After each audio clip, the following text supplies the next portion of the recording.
Here you see a large stack of books. This is my birthday haul.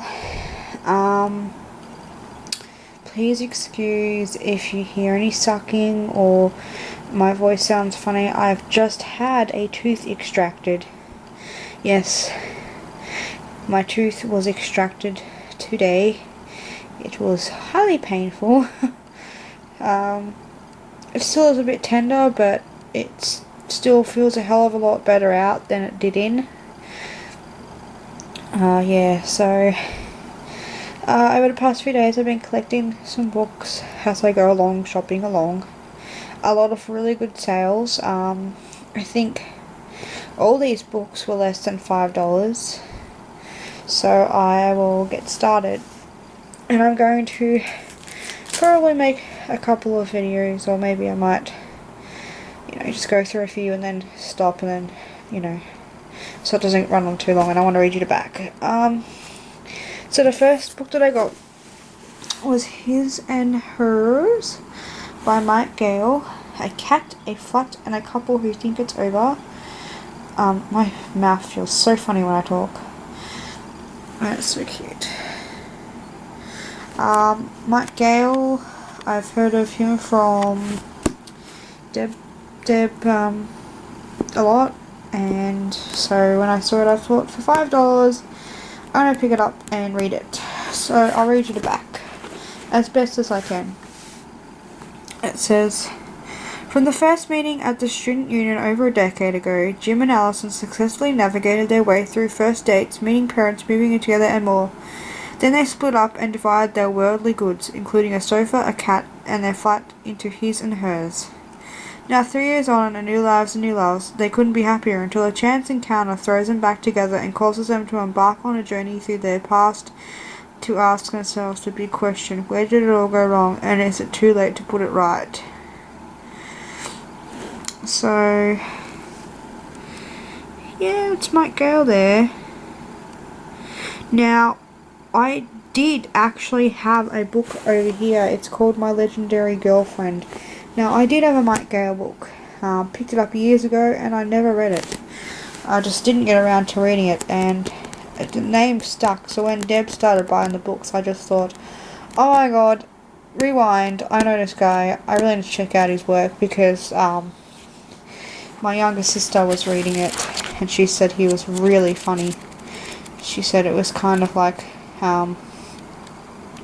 Bridget Jones in a men's voice, and I've heard this people say it a lot, so yeah, it was awesome.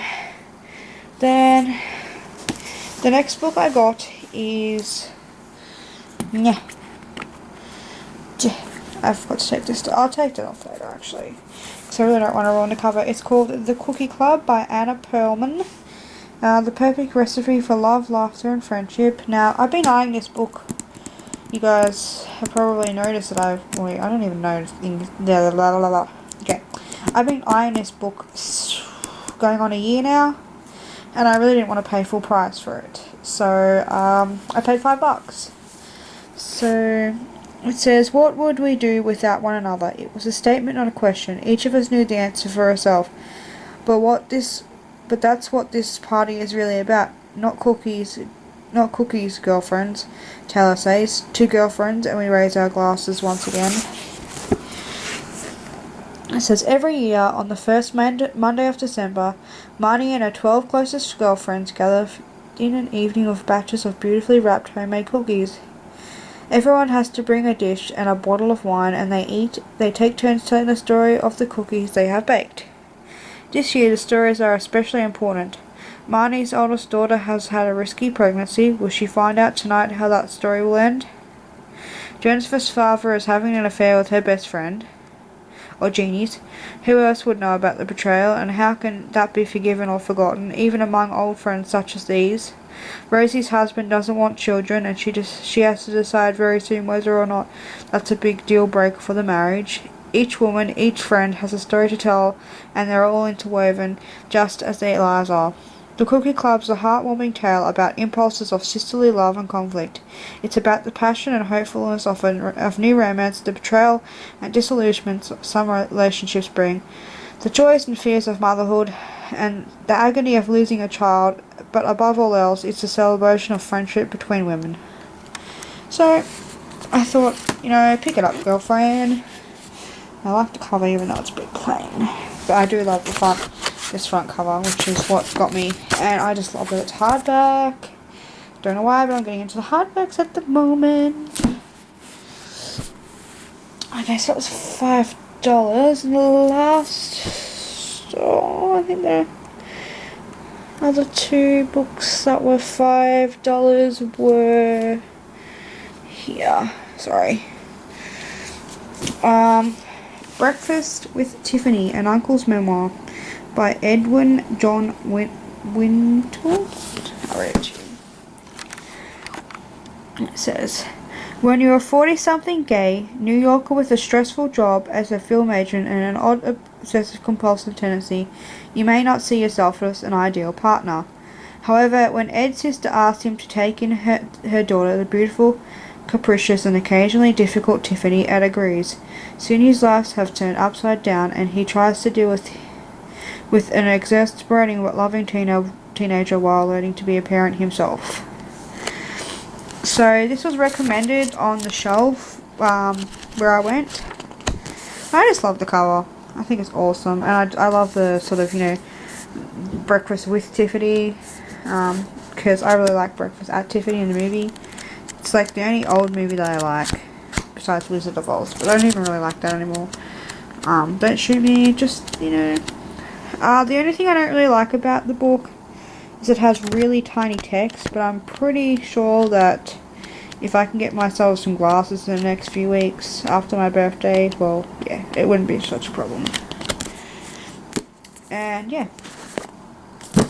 And last book that I got for $5 is called Howard's End is on the Landing by Susan Hill, A Year of Reading from Home. Now, when I saw this book, I saw it the first time and I thought, oh, I love the cover. And, I'm not into classics at all, but this cover just looks so enticing. It's just brilliant.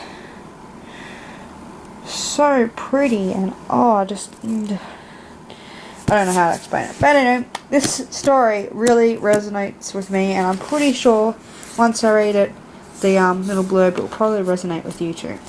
It says, early one autumn afternoon, in the pursuit of an elusive book on her shelves, Susan Hill encountered dozens of others that she had never read or forgotten she owned, or wanted to read for a second time. The discovery inspired her to embark on a year-long voyage through her books, forsaking new purchases in order to get to know her own collection again. A book which is left on a shelf for a decade is a dead thing, but it is also a chrysalis packed with potential to burst into a new life.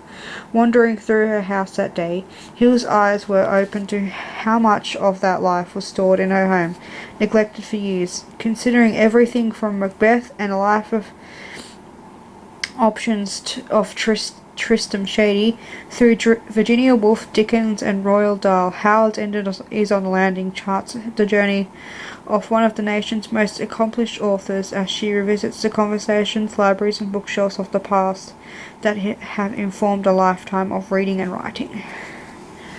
So I thought that was, and I love this paper. It's so nice. Nice font. Nice book. And that's her there, I dare say. So let's get a closer look. Really? Okay, so yeah, I thought that was really cool. Really cool. I probably, like I was joking with my partner, I probably actually won't get to this book until about 10 years time, so it'll be kind of like the same experience, considering how many books I actually have on my bookshelf to read. And I just cleaned off my bookshelf the other day. For shame. Okay, and the last few books. There's a store to where I'm staying, because right now, I don't know if you can tell, because it kind of looks like a house anyway. You might be able to see that sign up there. I don't know, but I'm staying in an apartment at the moment in the city. Maybe I might just give you a quick look. Yes, it looks like a normal city, doesn't it? So brilliant. But I live in the country, so we don't get cars. Oh god, I can actually see right into that car, can't I? Okay, I'm freaking people out. Anyway, back to this. I'll do 2 more books and then I'll change. Don't worry about me, I'm just relaxing. Now this is called Bear is Now Asleep. Life May End in Death, but Love Lasts Forever by William Verity. I think this is a vintage. It's vintage, darling. Love the cover. Okay. It says, one June day in 2003, William Verity's 3-year-old daughter was killed when she was hit by a portable goalpost. She was singing and dancing to her favourite Wiggle song, Rockabye Your Bear, minutes before the accident. Don't know how she could sing if she was dead. Far more than a simple diary of events, this moving account of a family in Eris explores many of the bedrock issues of life that challenge and confront us all. From the remarkable opening words about the random nature of the death to the final embrace of an enduring love, this is an uplifting and inspiring story. So